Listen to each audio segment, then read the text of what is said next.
Salut les troisièmes. Alors on se retrouve aujourd'hui pour faire la partie 1 de notre chapitre 2. Dans ce chapitre, on va parler de puissance des appareils électriques.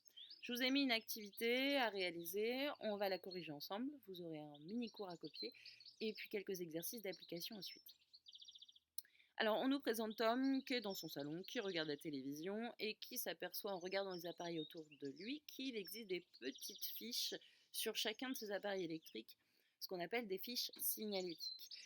Ces fiches signalétiques, c'est une obligation. Elles sont toujours présentes. Vous pouvez regarder sur vos chargeurs. Vous trouverez ces fiches signalétiques. Et dans le document 2, on nous donne une photo pour nous montrer les différentes caractéristiques d'une fiche signalétique. Alors allons-y, exploitons les documents scientifiques. Dans la question 1, identifier les grandeurs électriques indiquées sur les étiquettes des appareils électriques. Alors ces fameuses étiquettes, ces fiches signalétiques, je vous en ai reproduit une ici un petit peu près, comme sur la photo que vous avez dans le document 2. Et on va regarder un peu les caractéristiques de ces fiches signalétiques. Il n'y a pas que des grandeurs électriques qui sont indiquées sur les fiches signalétiques. Il y a d'autres informations, la marque, le modèle, le numéro de référence, l'origine du produit, à quelle norme il est soumise. Et puis souvent, on indique qu'on ne jette pas les appareils électriques dans vos déchets ménagers, on les emmène à la recyclerie. Alors, les différentes grandeurs, alors c'était indiqué dans le document 2, mais on va les détailler. Je vous les ai rappelés aussi, pour la plupart, dans le rappel de la dernière séance. Donc déjà, 220, 240 volts, alors ça correspond à la tension. Le volt correspond c'est la grandeur qui exprime la tension. EDF et les différents fournisseurs d'énergie apportent fournit aux habitations du 230 volts.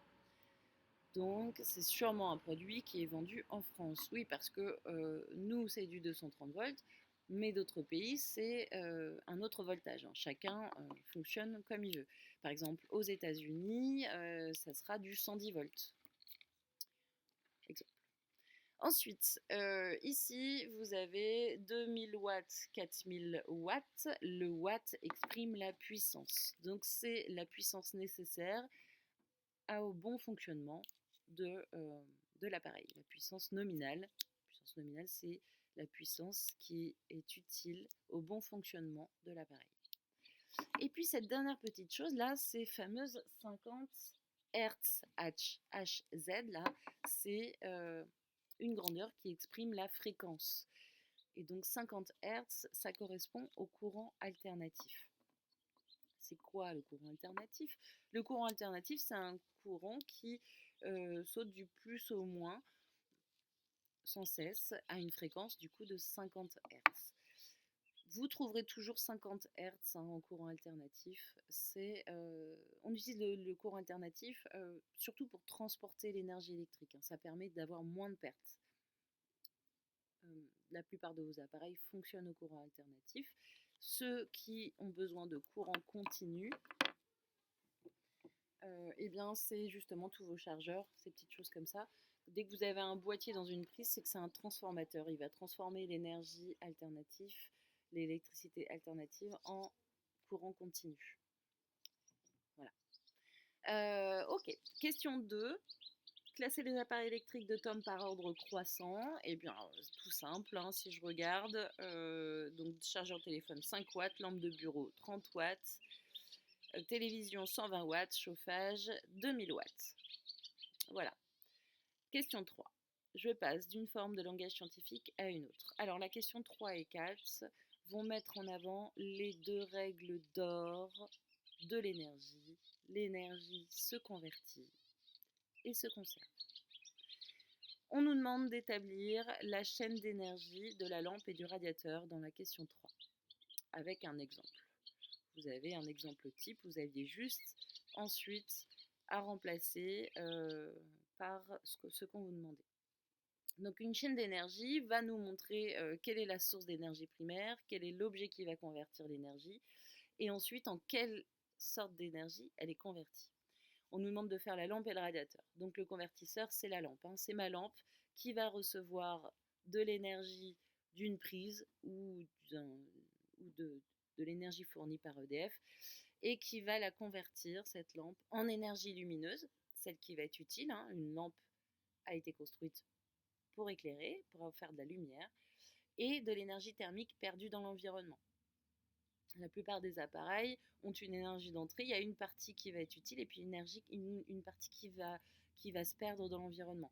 C'est pareil pour vos chargeurs de téléphone, hein. Vous branchez votre téléphone, vous revenez un petit peu plus tard, vous sentez un peu de chaleur sur votre batterie de téléphone, et bien l'énergie, ou sur votre batterie de téléphone aussi, donc ça veut dire que l'énergie électrique, le réservoir d'énergie électrique passe par votre chargeur. Le chargeur, lui, va convertir cette énergie en énergie chimique, hein, qui va être stockée dans votre batterie. Et puis il y a un peu de chaleur qui va se dégager. C'est de l'énergie qui ne sera pas convertie en énergie chimique, c'est de l'énergie qui sera perdue. Elle sera sous forme thermique. Voilà. Dans quel cas il n'y a pas d'énergie perdue dans l'environnement extérieur? Quand notre convertisseur, lui, a été fabriqué pour justement convertir l'énergie électrique en énergie thermique. C'est le cas du radiateur. C'est toujours mon réservoir d'énergie, ma source d'énergie, c'est toujours ma prise ou l'énergie fournie par EDF. Et mon radiateur, lui, va convertir l'énergie thermique en totalité, puisque les seules pertes qu'il peut y avoir, c'est toujours sous forme thermique. Dans la question 4, on nous demande donc d'expliquer à l'aide de ces chaînes énergétiques, savoir si l'énergie se conserve ou non dans les appareils électriques. Alors si on indique qu'il y a une partie d'énergie thermique qui est perdue, c'est bien que l'énergie d'entrée, l'énergie qui arrive dans la prise, est égale à l'énergie de sortie. Et dans cette énergie sortie, on va avoir une partie utilisée puis une partie qui sera perdue. Mais en tout cas, l'énergie qui arrive sera égale à l'énergie de sortie. Donc l'énergie reçue est égale à l'énergie utile plus l'énergie perdue. Voici les 2 règles d'or de l'énergie. Et puis dernière question, Tom laisse sa télévision en veille toute la journée, son attitude est-elle éco-responsable? Alors, est-ce que Tom est responsable face à sa consommation d'énergie? Est-ce qu'il gaspille de l'énergie? Alors, c'est tout le problème de ces appareils en veille, ces petites veilleuses, ces petites LED électroluminescentes qui restent allumées, ou les affichages de lumière sur tous les appareils. Est-ce que c'est vraiment utile, ces petites lumières et ces tensions? Non, ça ne l'est pas. Pourtant, les fabricants continuent à faire des produits avec toutes ces petites veilles, etc. Mais il faut savoir que ça consomme. L'idéal serait, quand on ne s'en sert pas, d'arriver à débrancher complètement notre télévision. Alors, il existe des prises avec des boutons on-off, mais c'est sûr que les fabricants ne sont pas raccords avec les économies d'énergie et l'attitude éco-responsable qu'on nous demande à tous les citoyens. Voilà. Pour le petit bilan, je vous laisse écrire le cours. Vous avez quelques exercices à réaliser et on se dit à plus tard. Salut!